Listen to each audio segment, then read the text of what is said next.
Ma hakkasin mõtlema, et mida ma olen mänginud Shakespeare'is, siis on Romeos ja Julias vend Lorenzot, Hamletis lavakunstikooli ajal Poloniust, siis Windsori lõbusates naistes Abraham Slenderit.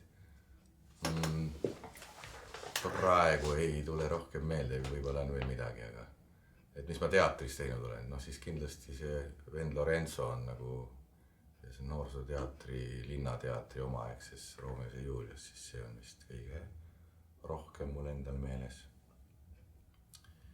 Aga see unistus Shakespeare'ist on pärit tegelikult kuskilt, ma arvan, et põhikooli ajast, et ma lugesin esimest korda, ma arvan, kuskil 60-ndatel Shakespeare'i teosed läbi. Sel ajal oli neid eesti keeles ilmunud 6 köidet, 7 sonetid tuli tunduvalt hiljem. Ja ma lugesin neid nagu põnevuslugusid, ehk siis nad kuulusid samasse ritta näiteks Dumas, 3 musketäri või Walter Scotti Ivanhoe või midagi iganes nende seiklusjutte maalt ja merelt ja Shakespeare'i kogutud teosed olid umbes nii, et üheväärsed minu jaoks. Nii et see oli selles mõttes, mul oli lihtsalt huvitav lugemine. Keeruline on üldist võtit nagu anda. Aga igatahes üks asi, mis Shakespeare ja tegelikult kõigi selle aja kirjanike nagu Christopher Marlowe ja John Webster ja Ben Jonson, siis kõik nad lähtusid tegelikult, nagu Inglise teater üldse lähtub tekstist. Ehk tekstist, selle mõttest ja see, ma arvan, et sellel ajal see teater umbes algas ka, et selle tekstiga on vaja tegutseda. Teadupärast eesti keeles me nimetame meie elukutset näitlejaks, aga inglastel on see sõna actor, mis tähendab ju tegelikult tegutsejat. Ehk siis ma arvan, et põhiline on tegu. Aga tegu mõttega. Aga mismoodi Shakespeare'i seda blankvärssi, mis on nagu 5-sammuline, kuidas seda lugeda, siis eesti keeles iseenesest on see keeruline, sest et meil on rõhud esimestel silpidel, aga inglise keeles on rõhk nagu viimasel silbil. Aga meie tõlkijad on õnneks teinud suhteliselt head tööd, nii et on proovinud need rõhud nagu paika saada. Ega täpselt ei ole teada, kuidas see Shakespeare'i blankvärss või kuidas see inglise blankvärss üldse tekkinud on, aga üks legend on see, et neil olid väiksed toad ja siis see oli 5 sammu parasjagu. Et astud ühest seinast kuni teise seinani, siis ümber pöörata, et mu kallil puudub päikse, pilk ja jume. Pööre. Ta suul ei näe koralli verevust. Sein tuli ette jälle pööre.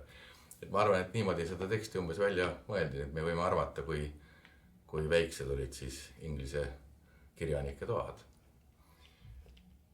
Aga sellele rõhule kindlasti ei maksa rõhku panna sellisel kujul, nagu ma praegu teile esitasin selle.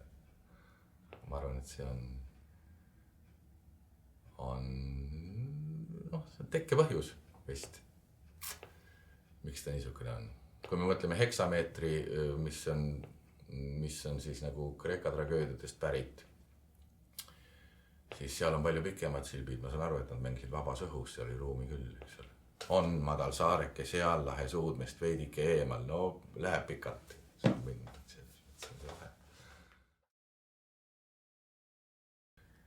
Ma olen, kuna hiljem tuli minu nii-öelda keskkooli ajal ilmusid need sonetid, siis eks ma olen neid lugenud ja proovinud.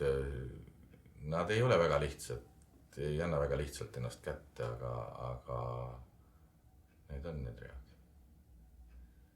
Ja, mulle meeldib üks Shakespeare'i sonett, kus tuba on veel väiksem, kus on selles mõttes, et millegi pärast üks sonett on, kui kõik sonetid ja ka enamust monoloogi on selle 5-sammulise peal, siis see on millegi pärast 4-sammuline. Ta suu, mis armu tehtud näis, ma vihkan kuuldavale tõi. Mul armust raugel läbi käis viiriks südamest, mind tummaks lõi. Näiteks selline. See on mul sellepärast lemmik, et ta on erinev. Mina arvan see, et kui mõte tuleb kätte, ehk siis ilmtingimata need, kes loevad, peavad ise väga aru saama, millest nad räägivad. Et sageli on selle, meil on mõningad tõlked on selles mõttes kohmakad, et on püütud jälgida väga seda rütmi ja seda on keeruline lugeda. aga see on võimalik sealt välja otsida. Nii et ma eeldan küll seda, et kui mina põhikoolis suutsin selle mõtte nagu läbi lugeda, siis see praegu vanemas eas, nagu teie esitate seda, siis on see võimalik. Nii et otsige mõtet ja püüdke seda meile siis nagu edasi anda. Ärge jah sellele rõhule või see, et väikses ruumis liigute, sellele nii palju rõhku pange.